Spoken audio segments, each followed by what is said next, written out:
Hey, you can get some cool and fun rewards for helping me help kids. Stick around after the video for more information.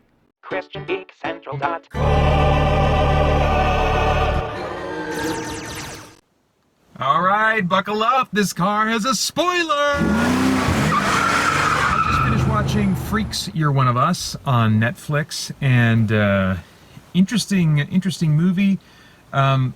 Let's talk about some of the twists and the turns. I really loved how gosh, I don't remember his name.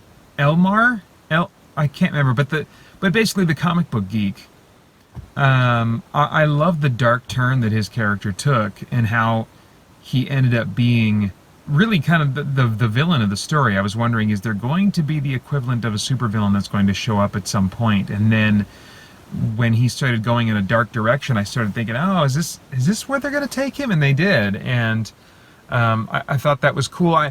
I'm glad that they didn't go to some kind of more superhero-y type thing where they do come across some other person that is the equivalent of a villain, but no, one of their own, you know.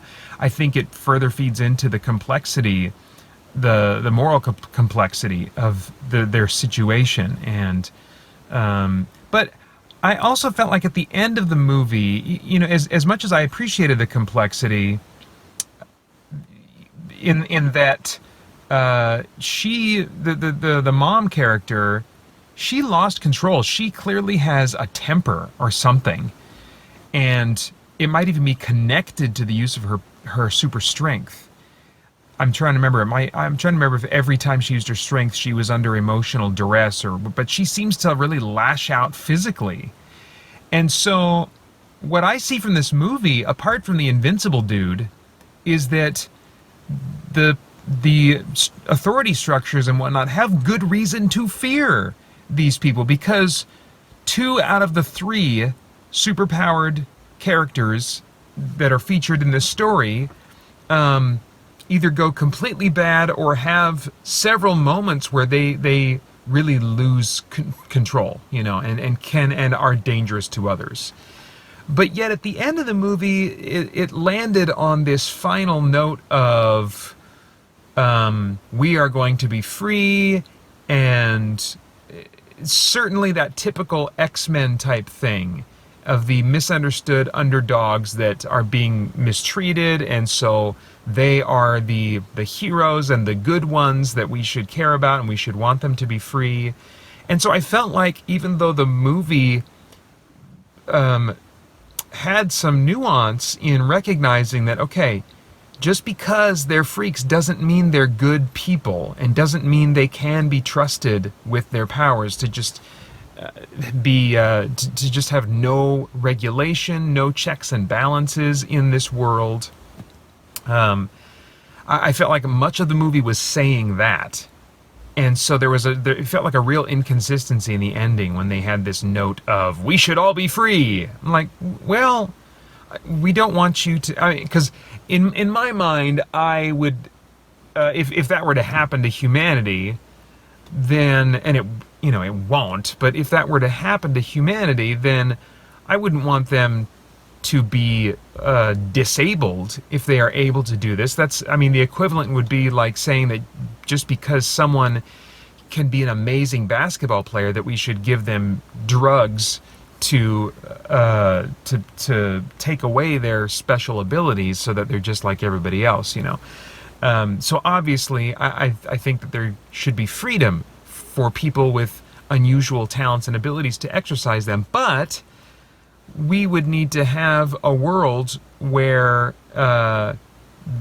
those people can exist in freedom, but not be able to use their abilities to harm other people. So, anyway, it was, it ended on a note that lacked the complexity, the moral complexity I felt of the rest of the movie, except for the moral complexity I bring to it. You know, I mean, there are times where I'll have an experience like this, and to me, I'll interpret it as a dark ending, or I will try to choose to interpret it as a somewhat dark ending. Like, it's not completely good. But the music they used at the end of this clearly indicated to me that the filmmakers want us to be on the side of the quote-unquote freaks, and with the idea of them all being free. I would have appreciated an ending where there was just a little hint of something like, yeah, we want that, but how's that going to play out? You know, just a note of uncertainty would have been appreciated. So I think that's all I have to say about the movie. I did enjoy it, and I'll share the rest of my thoughts in a review. I would be interested in seeing if this were to... I don't think they're going for a sequel. I could almost, in my mind, see this as a pilot for a TV series, but I don't think that's going to happen either. I mean, we'll see. But that is all I have to say for now.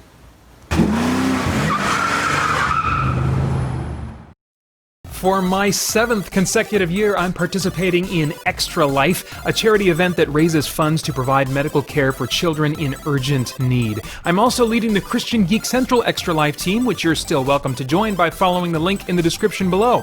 Once again this year, I'm drawing attention to our team's fundraising by performing a 24-hour marathon of video gaming that I will stream live on youtube.com/ChristianGeekCentral and ChristianGeekCentral.com beginning 5 a.m. Pacific time on Saturday, November 7th. You can donate on my page or any team member's page by following the links below, where you will also find incentives and rewards for doing so. On my page, for example, for a donation of $5, you can choose a topic to add to my +3 page of many topics that I'll be blabbing my opinions on during the live stream. For $10, you get the previous reward and a download code for a free copy of the Spirit Blade Special Edition audio drama.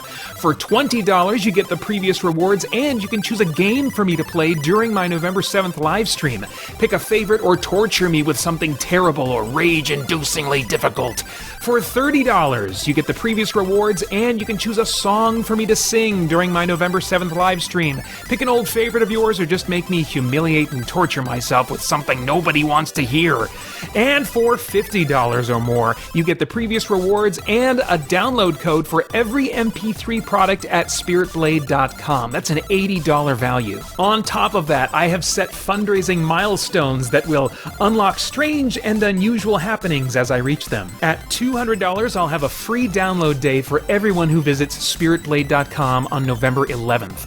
And as my total goes beyond $200, I'll unlock increasingly more content for the free download day. And depending how far beyond $200 my fundraising goes, during my November 7th live stream, I will show embarrassing clips of a movie I made in college with fellow Spirit Blade actor Michael Tully, put on a pair of Frozen socks and a Frozen t-shirt at the same time, shoot water up my nose with a turkey baster, and have my wife Holly play a video game with me for 30 minutes. And if I reach a personal fundraising total of $500 or more, I will face my greatest and most hated enemy in video gaming.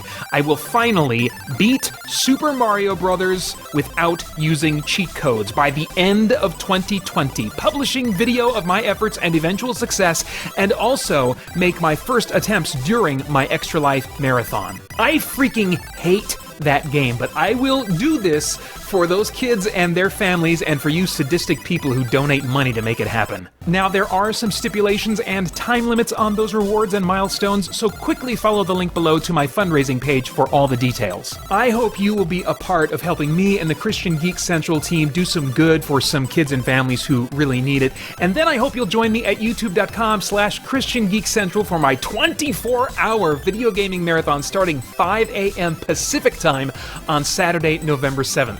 Hope to see you then.